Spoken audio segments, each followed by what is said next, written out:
The Immersive Experiences team is actually a collection of sort of tinkers and builders and makers and designers who all work together to push the limits of technology and how we actually might be using those in the future for experiences. And a lot of our focus is actually on how we bring to life experiences in physical spaces. So whether it's retail, your car, your living room, wearables on your body, augmented reality, as we're going to be seeing it with HoloLens and things like that, where you're actually bringing the digital experiences and imbuing them into the space of objects around you that never had technology integrated with them ever before. So to us, it's all about the sensors, the lighting, the audio, how we actually use the 5 senses to bring to life experiences, obviously beyond the browser and beyond your mobile device.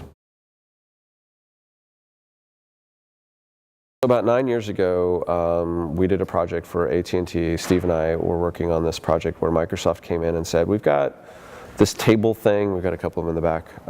We got this table thing called a Surface. It was originally from the Xbox team, and we wanted to, this is before iPhones, want to use it to sort of make this touchscreen and physical product, mashup experience. And so yeah, we took on the project and basically launched the first product ever on the Surface tables, the first commercial product ever for Microsoft, and with AT&T, did a pilot program with them, and out of that experience, Shannon was kind enough to become an executive sponsor and basically create the team out of that. And so we've been, the core team basically sits here in Atlanta. We've built a studio here. We basically, as any of the executives will tell you, they're tired of our mess. We make a very big mess. We've got drill presses and saws and all kinds of crazy stuff. So we kind of outgrew the office and have built a studio space that we use not only for prototyping, but we actually build out some of the physical spaces here in this area as a way to test the environment before we physically put it. So think of it as a physical staging environment for us to test out these experiences and even bring in focus groups and do things like that before it goes into the field. So definitely allows us to do those types of things. We actually don't look at just like pure technology. That's one of the things we found is where it trips up a lot of people.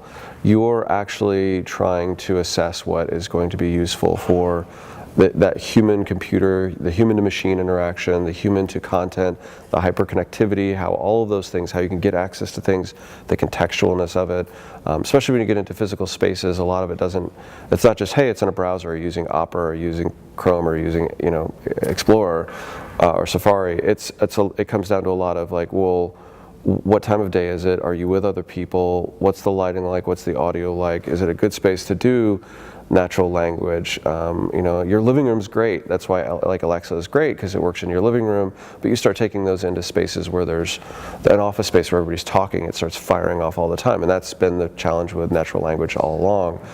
They're getting better and better at it, but again, it's definitely one of the key components to really unlocking the special experiences, but it's got a long way to go. So a lot of those factors taking place, and so for us, it's not just about sort of, hey, let's just plug in a technology here, or that kind of thing, and like, what can we do with it?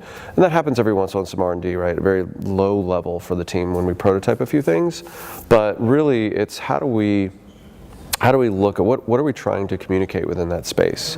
What's right for that space? And so. Then we go out and assess what other people are doing with other technologies available, what those technologies are doing, but really it's all about what's the storytelling we're trying to do in that space in particular, what becomes appropriate for that space, what's contextual, what access to data we have within those spaces. So it's hard to say like, how do you, it's not just like, hey, what's some technologies out there, because there's so many and there's so many categories of it that it's hard to sort of just dive into one in particular. There's a lot of buzz ongoing right now about virtual reality, and this year we will see several platforms launch consumer-friendly devices, and I think even PlayStation's going to be launching something like 50 games for their platform along with it. They know they've got to create experiences that's very disparate right now. There's not really you give one to one person it means one thing, and to another it means another, and how content creation looks completely different in that world. The one that's actually really exciting is the lessons we're learning in VR and how we're going to apply those to augmented reality. So you've got Magic Leap and HoloLens and Meta and several other companies that are coming out with devices that are literally going to change our viewpoint into the world, our perspective of what the world has and what it has to offer. We'll have cameras in it can sense things. There's going to be all kinds of laws and new ways that we're going to have to look at content.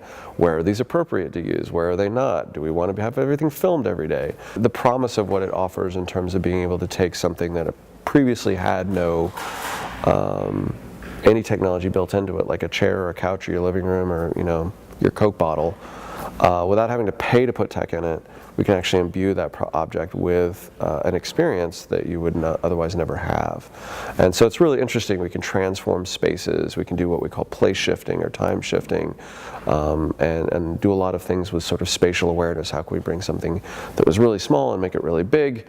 You've probably seen the examples of a whale in a gymnasium, and the storytelling and the way we can change all of that's just going to be phenomenal tool for that. And again, we're to your point about sort of 3 to 5 years down the road. I mean, yes, we're going to need to go through a few iterations of it before it becomes the tool that we've all feel like we've been promised through science fiction.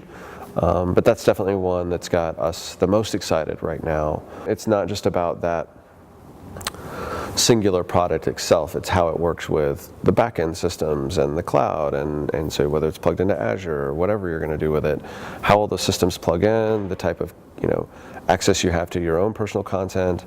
And for us, we're also trying to spend a lot of time right now on what does it feel like, what's appropriate to interact with, what do notifications look like, how can we really create contextual notifications going forward, and because all of that's going to be very important to adoption with these types of experiences, and can be applied across a plethora of platforms.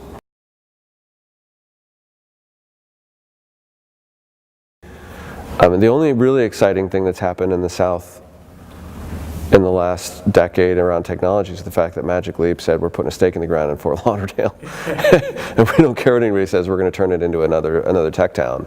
And that's just because of the CEO. I don't think that had to do with anything around attraction, around taxes, or things like what are happening everywhere else. So it's really exciting to have a company like that in your backyard.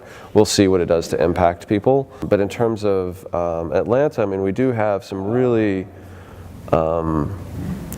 I think some really exciting mashups of different backgrounds. The film industry is starting to really burgeon here, and we're getting a lot of the crossover between that and interactive. And you've got all these people who are classically at television stations, at TBS and places like that, where they are now getting into more interactive, and they're since the two worlds are very much coming together in the VR space. Even Sundance now has a portion of their films show that has all dedicated to VR. So it's really, I mean, everybody's dabbling in these spaces now, and so storytelling is crossing all kinds of mediums, which is just more exciting for us because, I mean, it's obviously means there's going to be a maturation of the technology because people are going to be forcing that maturation. There's going to be a lot of testing. We've got a 3D company 2 doors down that was just doing pure production a couple of years ago, and now they're into VR, and they're changing their capability set to address that. So we know it's going to be a very exciting space.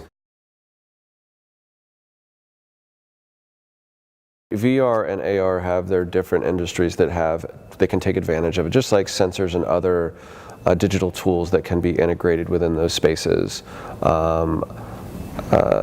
Always manufacturing has an area, can always take advantage of it, whether it's training, whether it's actual integration with on the line, using vision camera systems to actually track the precision of certain things or help people do their particular piece of their job better. We use it actually as a previs tool. So when we're working, especially we're working with, and real estate has obviously has picked up on this too. They've always done, they do the renders and then they'll do like the video walkthroughs. Well, now your video walkthroughs are in VR. And it's really important for us to have that tool as well for our clients. Not something traditionally retail has done in the past. You'll see it a lot with high rises and other types of things, but not necessarily with this.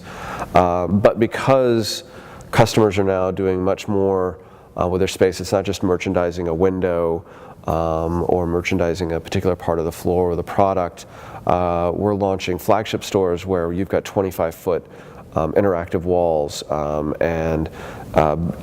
we just launched a store in Times Square, and we've got a billboard in Times Square, the signage inside, all the way down to content on devices, and we have moments where they can all sort of orchestrate together and become this one big story. And it's really hard to get a client to imagine what that possibility is if you don't have these kinds of tools. So we can actually drop them into this space in virtual world and have them use, be able to visualize what that's all going to be. It helps us on client reviews, but it's actually also a tool for our team, our creatives and our technologists. So from the creative perspective, we can actually, as we're producing the content, the last thing we want people doing is designing a 25-foot wall interactive experience on a 27-inch monitor. It just doesn't work. You can't possibly understand the scale.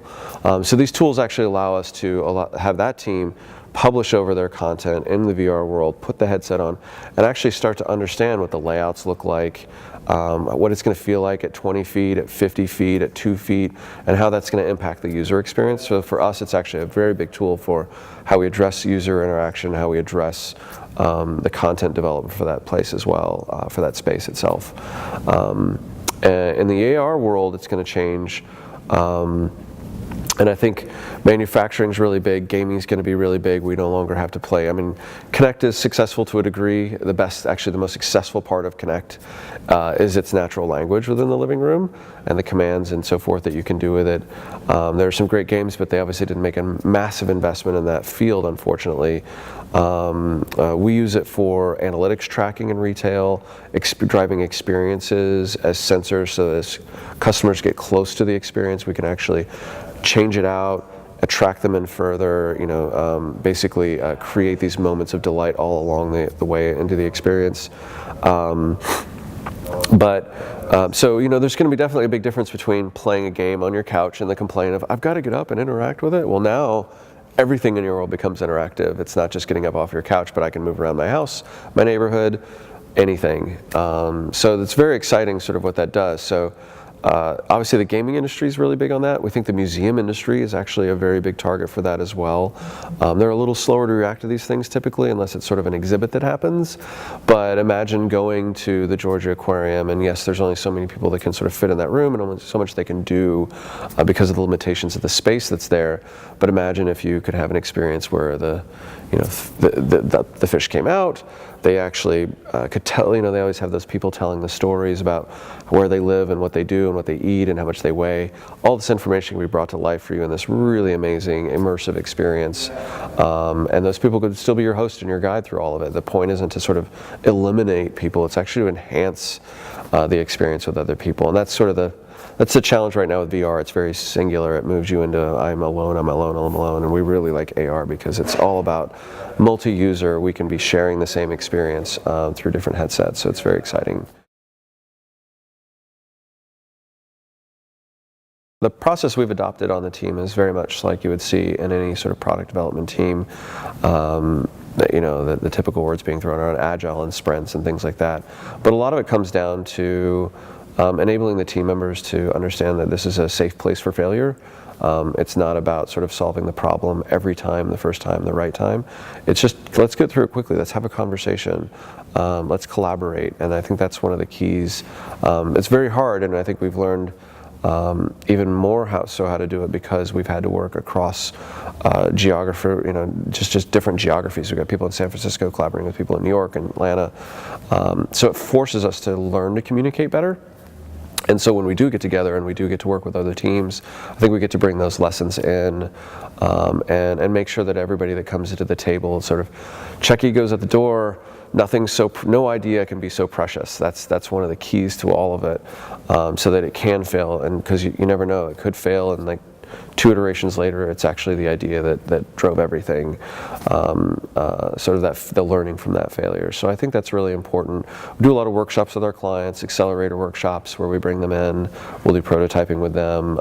Definitely try, a lot of companies aren't used to, they don't have budgets sort of created around that methodology of sort of sprints and getting to things. A lot of clients know. So as these technologies come up, they frankly don't know how to sell them in. So we help a lot of the teams work with their clients on how to visualize that, whether it's with VR or with prototypes or just sketches a lot of the time, and wrapping that story around it and helping them understand what the cost is by breaking down sort of what we say is pulling back the curtain, like the Wizard of Oz. Pulling back the curtain and letting them know how it works a little bit more, so it doesn't seem so scary and like such a big risk, because a lot of people don't realize a lot of these things that they see in science fiction are possible today. It's just a matter of getting the right components together and having the right teams to fulfill that.